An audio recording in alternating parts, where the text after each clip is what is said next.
जय Hind everyone. Let's talk about geometrical representation of a complex number. ये बहुत ही ज्यादा इंपॉर्टेंट टॉपिक है। इसके बाद से आपके जितने भी टॉपिक है कॉम्प्लेक्स नंबर के, हर साल आपके एग्जाम में क्वेश्चंस बनते हैं, डेफिनेटली बनते हैं। ठीक, सपोज जेड मेरे पास, बहुत इत्मीनान से चीजें समझेंगे, इस पर बेस्ड हम क्वेश्चंस भी करेंगे ताकि आपके जितने भी कॉन्सेप्ट है वो क्लियर हो जाए। Suppose Z equals to A plus I B, where AB belongs to R, this we have any complex number, any complex number। ठीक, सपोज ये मेरे पास कोई भी एक कॉम्प्लेक्स नंबर है, मैं इसको चेंज करना चाहता हूँ, इस कॉम्प्लेक्स नंबर को चेंज करना चाहता हूँ, किस में? पोलर में। पोलर मतलब कॉस थीटा और साइन थीटा के फॉर्मेट में मैं इसको चेंज करना चाहता हूँ। तो मैं कैसे अपना काम प्रोसीड करूंगा वो देखते हैं। सपोज यहाँ पर मेरे पास ये कॉम्प्लेक्स नंबर है ए कॉमा बी। ठीक, हमें पता है, हमने फर्स्ट लेक्चर में सीखा है कि किसी भी कॉम्प्लेक्स नंबर को हम कोऑर्डिनेट सिस्टम में कन्वर्ट कर सकते हैं। नाउ अगर मैं इस कॉम्प्लेक्स नंबर को इस ओरिजिन से मिलाऊं लाइक दिस, है ना, और एक परपेंडिकुलर ड्रॉ करते हैं इसका एक्स एक्सिस पर, तो मेरे पास एक राइट एंगल ट्रायंगल तैयार है ना। अब यहाँ से सारा गेम शुरू होगा। आपको पता है ये डिस्टेंस कितनी है? दिस डिस्टेंस इज ए ना, क्योंकि ये पॉइंट क्या है, ए कॉमा जीरो। और ये डिस्टेंस कितनी है, बी। ठीक, सपोज ये जो कॉम्प्लेक्स नंबर है ना, इस कॉम्प्लेक्स नंबर ने ये एक्स एक्सिस के साथ, एक्स एक्सिस की पॉजिटिव डायरेक्शन के साथ थीटा एंगल बनाया है। तो आप इस डिस्टेंस को जानते हो, ये डिस्टेंस हमने मॉड्यूलस के टाइम पर पढ़ी थी कि ये जो डिस्टेंस है, this distance is modulus of Z. ठीक है, आपको पता है कि ओरिजिन से किसी भी कॉम्प्लेक्स नंबर की जो डिस्टेंस होती है उसको मॉड्यूलस ऑफ जेड कहते हैं। सपोज इस मॉड्यूलस ऑफ जेड का नाम मैं आर ले लेता हूँ, ताकि रिप्रेजेंट करते समय हमें ज्यादा भारी भरकम शब्दों का यूज ना करना पड़े। ठीक, तो सपोज इस कॉम्प्लेक्स नंबर की जो ओरिजिन से डिस्टेंस वो आर है, इसमें एक्स एक्सिस की पॉजिटिव डायरेक्शन के साथ थीटा एंगल बनाया है। ये डिस्टेंस मेरी ए है और ये डिस्टेंस मेरी बी है। नाउ कैलकुलेट करते हैं what is cos theta. Cos theta को कैलकुलेट करते हैं। नाउ कॉस थीटा क्या होता है? Base upon hypotenuse. सो इस एंगल के लिए इसका बेस कितना बनेगा, ए, एंड हाइपोटेनियस कितनी है, आर। तो मैं यहाँ से ए की वैल्यू कैलकुलेट कर सकता हूँ, we have R cos theta. ठीक, इन द सेम वे अगर मैं साइन थीटा की बात करूं, तो साइन थीटा क्या होता है? साइन थीटा होता है perpendicular upon hypotenuse. Now perpendicular is A and hypotenuse is R. तो यहाँ से सॉरी बी, तो यहाँ से बी की वैल्यू जो हो जाएगी वो हो जाएगी आर साइन थीटा। क्लियर है बात? तो जो मेरा कॉम्प्लेक्स नंबर है z, इस z, ये z कॉम्प्लेक्स नंबर क्या था मेरा, a plus iota B. Now a की वैल्यू आपने निकाली है r cos theta plus iota times of b की वैल्यू आपने निकाली है r sin theta. So z equals to r हम कॉमन ले लेते हैं, so we have cos theta plus i sin theta. And r को आप जानते हो, r is nothing but the modulus of z, and this is cos theta plus i sin theta. Now ये क्या है? ये हमने एक कॉम्प्लेक्स नंबर था हमारे पास a प्लस आयोटा बी, ये किसी भी क्वाड्रेंट में हो सकता है, हमने इसको कन्वर्ट कर दिया पोलर फॉर्म में। और ये रिप्रेजेंटेशन बहुत ही ज्यादा इंपॉर्टेंट है, आपको ये याद होनी चाहिए। सबसे पहले तो आपको एक फॉर्मेट याद होना चाहिए कि किसी भी complex number a plus iota B को अगर मुझे थीटा में कन्वर्ट करना है या साइन थीटा कॉस थीटा में कन्वर्ट करना है, तो उसके लिए क्या रूल होता है? z equal to mod z cos theta plus I sine theta. Now mod z आप इजीली कैलकुलेट कर सकते हो, क्योंकि मॉड्यूलस हमें कैलकुलेट करना आता है। हमारा जो सबसे मेन टास्क रहेगा वो रहेगा थीटा कैलकुलेट करना। इस थीटा को कहा जाता है, this is argument of z, this is argument of complex number. ये क्या है? ये आर्ग्यूमेंट है किसी भी कॉम्प्लेक्स नंबर का। सपोज मेरे पास ये इक्वेशन नंबर फर्स्ट है और ये इक्वेशन नंबर मेरे पास सेकंड है। ठीक, अब हम कोशिश करते हैं कि हम आर्ग्यूमेंट फाइंड आउट करते हैं, थीटा की वैल्यू कैसे कैलकुलेट करेंगे इसको चेक करते हैं। तो मेरे पास जो सबसे पहली इक्वेशन है, A equals to R cos theta, and second equation है मेरे पास B equals to R sine theta. तो मैं क्या करता हूँ, इस इक्वेशन नंबर सेकंड को ना इस इक्वेशन नंबर फर्स्ट से डिवाइड कर देता हूँ। So suppose second upon first हम कैलकुलेट करते हैं, तो सेकंड इक्वेशन है मेरे पास b equal to R sine theta, और फर्स्ट इक्वेशन है मेरे पास a equal to R cos theta. तो आर से आर कैंसिल आउट हो जाएगा। So we have b upon a equals to tan theta. Now we have tan theta equals to b क्या है, b imaginary part of z है, और a क्या है, a real part of z। ठीक, तो यहाँ से tan थीटा की वैल्यू मेरे पास निकल के आ चुकी है। सो यहाँ से मैं ये कह सकता हूँ theta equals to tan inverse imaginary part of z upon real part of z। ठीक, ये मेरे पास थीटा कैलकुलेट आ गया है, ये मेरे पास थीटा की वैल्यू आ गई है। और ये जो थीटा आपने निकाला है ये फर्स्ट क्वाड्रेंट का मेंबर है। ये थीटा किस क्वाड्रेंट का मेंबर है, फर्स्ट क्वाड्रेंट का मेंबर है, क्योंकि आपने जितनी भी कैलकुलेशन करी है वो फर्स्ट क्वाड्रेंट के अंदर ही करी है। लेकिन ऐसा जरूरी नहीं है कि हर बार आपका जो कॉम्प्लेक्स नंबर है वो फर्स्ट ही क्वाड्रेंट में हो। ऐसा भी हो सकता है कि आपका कॉम्प्लेक्स नंबर यहाँ पर हो, ऐसा भी हो सकता है आपका कॉम्प्लेक्स नंबर थर्ड क्वाड्रेंट में हो, ऐसा भी हो सकता है आपका कॉम्प्लेक्स नंबर फोर्थ क्वाड्रेंट में हो। ऐसा भी हो सकता है कि आपका complex number positive real axis में हो, नेगेटिव रियल एक्सिस में हो, पॉजिटिव वाई एक्सिस में हो, या फिर नेगेटिव वाई एक्सिस में हो।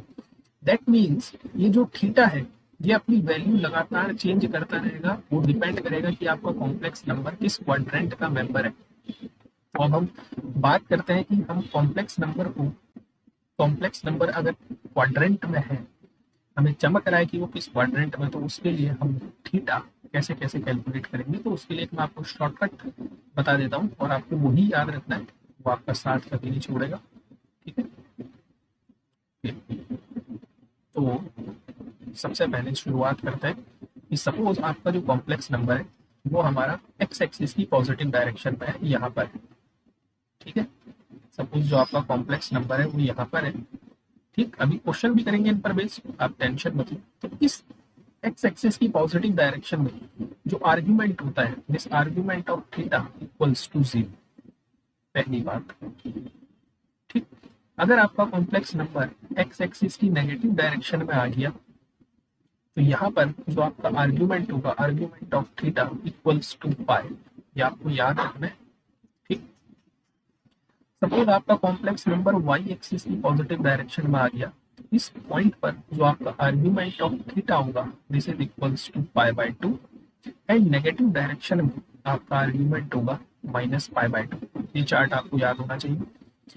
अगर कोई भी कॉम्प्लेक्स नंबर आपका फर्स्ट क्वाड्रेंट में है, तो इस क्वाड्रेंट में आपने जस्ट अभी पढ़ा है, वी हैव tan इनवर्स। हम मॉड भी अप्लाई कर देते हैं, क्यों करते हैं अभी मैं आपको बताऊंगा। tan इनवर्स का आपको ग्राफ दिखाऊंगा। This is imaginary part of z upon real part of z। ठीक है, अगर आपका कोई भी कॉम्प्लेक्स नंबर सेकंड क्वाड्रेंट में है, तो आप यहाँ पर क्या करोगे, pi plus tan inverse imaginary part of z on real part, sorry pi minus, हमें पाई से माइनस करना पड़ेगा, pi minus tan inverse imaginary part of z upon real part of z। अगर आपका कोई भी कॉम्प्लेक्स नंबर थर्ड क्वाड्रेंट में, तो आप माइनस पाई में ऐड करोगे tan inverse imaginary part of z upon real part of z। ठीक, और अगर आपका कॉम्प्लेक्स नंबर फोर्थ क्वाड्रेंट में, तो सिंपली आप माइनस का tan inverse imaginary part of z upon real part of z calculate करोगे। तो बेसिकली आपको ये 8 आर्गुमेंट पता होनी चाहिए अगर आपको किसी भी कॉम्प्लेक्स नंबर को पोलर सिस्टम में कन्वर्ट करना है। जैसे अब हम 1 बाय 1 एग्जांपल उठाते हैं। सपोज मेरे पास एक कॉम्प्लेक्स नंबर है z इक्वल टू से √3 प्लस आयोटा। मुझे इसे कन्वर्ट करना है पोलर फॉर्म में। तो पोलर फॉर्म में कन्वर्ट करने के लिए आपको पता है किसी भी कॉम्प्लेक्स नंबर का पोलर फॉर्म क्या होता है, mod z cos theta plus iota sine theta. ठीक, नाउ मॉड्यूलस ऑफ z निकालना तो हमारे लिए इजी है। हम सबसे पहले ये देखेंगे कि ये जो कॉम्प्लेक्स नंबर है कौन से क्वाड्रेंट का है। तो आप अगर इस कॉम्प्लेक्स नंबर को देख पा रहे हो, तो इसका एक्स कोऑर्डिनेट भी पॉजिटिव है और वाई कोऑर्डिनेट भी पॉजिटिव है। दैट मीन्स ये फर्स्ट क्वाड्रेंट का मेंबर है। और फर्स्ट क्वाड्रेंट के लिए हम जो थीटा कैलकुलेट करते हैं, जो आर्ग्यूमेंट कैलकुलेट करते हैं, वो क्या होता है, tan inverse imaginary part of z upon real part of z। ठीक। सो दिस इंप्लाइज, यहाँ से जो थीटा निकलेगा वो कितना निकलेगा, टेन इनवर्स 10 पाई बाय 6। 10/30 की वैल्यू 1/3 होती है, तो हमारा जो आर्ग्यूमेंट आ गया वो आ गया पाई बाय 6। ठीक। और मॉड्यूलस ऑफ जेड कैलकुलेट करना हमारे लिए इजी है। दिस इज रियल पार्ट का स्क्वायर, मतलब स्क्वायर रूट ऑफ 3 का स्क्वायर, प्लस इमेजिनरी पार्ट का स्क्वायर मीन्स 1 का square. So we have square root of 4 that is 2। तो हमारा जो ये कॉम्प्लेक्स नंबर है ये कैसे कन्वर्ट हो जाएगा, मॉड जेड की वैल्यू 2 है एंड कॉस थीटा कितना है पाई by 6 plus iota times of sine pi by 6। ये हमारा आंसर हो गया। So simple. ये तभी पॉसिबल हो पाया जब आपको ये पता चल जाए कि आपका कॉम्प्लेक्स नंबर किस क्वाड्रेंट में। सेकंड चीज आपको ये पता चल जाए कि उस क्वाड्रेंट में हम आर्ग्यूमेंट कैसे कैलकुलेट करते हैं। ठीक। अनदर क्वेश्चन, लेट्स से आपके पास अब की बार जो कॉम्प्लेक्स नंबर है वो है माइनस का square root of 3 plus iota. तो सबसे पहला काम तो आपको यही करना है कि अगर मैं इसको कोऑर्डिनेट सिस्टम में बिठाऊं तो ये मिलेगा माइनस का रूट 3 और 1, और X negative and Y positive, ये सेकंड क्वाड्रेंट का मेंबर है ना। और सेकंड क्वाड्रेंट में जो आप थीटा कैलकुलेट करते हो कैसे करते हो, pi minus tan inverse of modulus imaginary part of Z upon real part of Z. ठीक। तो यहाँ से थीटा आ जाएगा आपका पाई माइनस टेन इनवर्स। अब यहाँ तो मॉड्यूलस लगा है तो ये नेगेटिव साइन पॉजिटिव ही हो जाएगा, तो ये अगेन किसकी वैल्यू हो जाएगी 10 पाई बाय 6 की। सो यहाँ से थीटा की वैल्यू आ जाएगी pi minus pi by 6, so we have 5 pi by 6। ठीक है।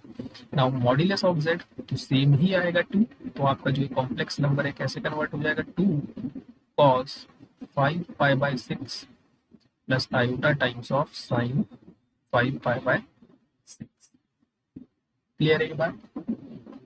कई बार हमें कॉम्प्लेक्स नंबर जो टिपिकल कॉम्प्लेक्स नंबर होता है उनको सॉल्व करना बहुत मुश्किल हो जाता है, तो इसके लिए हम उनको क्या करते हैं, कॉम्प्लेक्स इसमें पोलर सिस्टम में कन्वर्ट करते हैं ताकि हमारे लिए सहूलियत बन जाए, है ना। तो एक क्वेश्चन हम और करते हैं और एक क्वेश्चन आपको होमवर्क के लिए दूंगा। हमने फर्स्ट क्वाड्रेंट और सेकंड क्वाड्रेंट का सॉल्व कर लिया, अब हम थर्ड क्वाड्रेंट को और सॉल्व कर लेते हैं। सो हमें पता है थर्ड क्वाड्रेंट में दोनों नेगेटिव होते हैं, सो दोनों की दोनों हम नेगेटिव उठा लेते हैं। इसको अगर मैं कोऑर्डिनेट सिस्टम में बिठाऊं तो ये कैसा बैठेगा, माइनस का रूट 3 और माइनस का 1। ठीक। सो सॉल्यूशन स्टार्ट करते हैं। सबसे पहले मॉड्यूलस ऑफ जेड कैलकुलेट कर लेते हैं, जो 2 आएगा। मॉड्यूलस ऑफ जेड पर तो कोई असर नहीं पड़ेगा, ये डिस्टेंस है ओरिजिन से। आप सेम कॉम्प्लेक्स नंबर को किसी भी क्वाड्रेंट में डालो, उसकी ओरिजिन से डिस्टेंस तो सेम ही आएगी।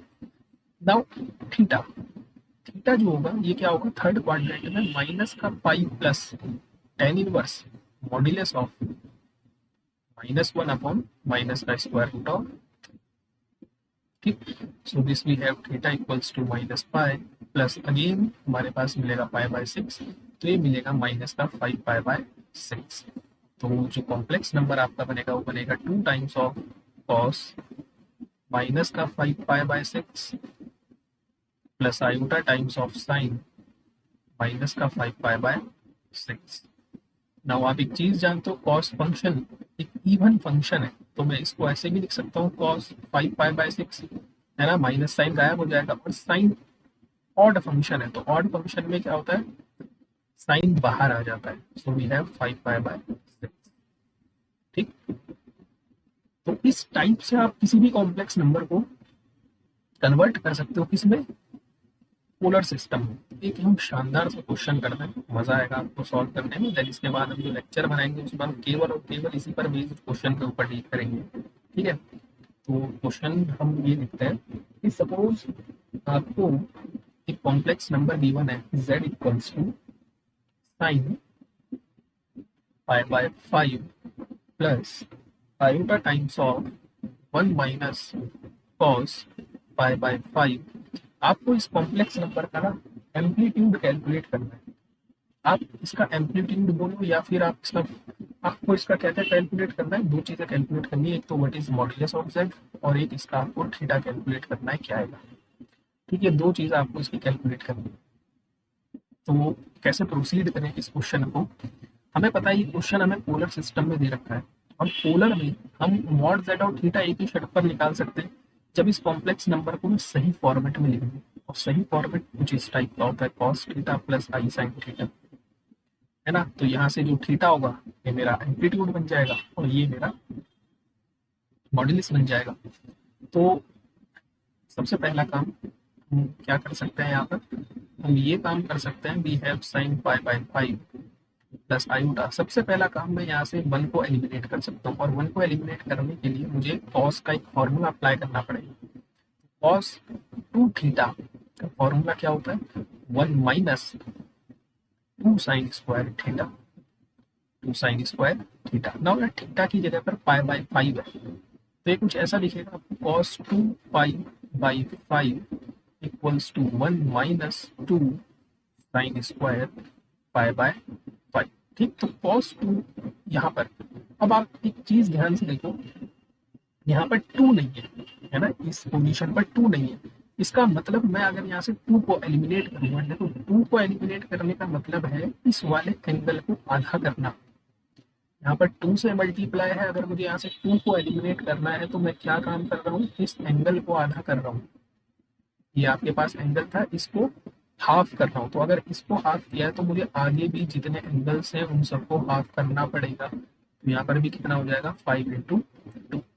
तो ये बन जाएगा आपका cos pi by 5 equals to 1 minus 2 sine square pi by 10। ठीक है, तो मैं कॉस यहाँ पर ये वैल्यू पुट कर सकता हूँ 1 माइनस का 2 साइन स्क्वायर पाई बाय 10। ठीक, अगेन एक फॉर्मूला होता है साइन 2 थीटा का, क्या होता है 2 साइन थीटा कॉस थीटा।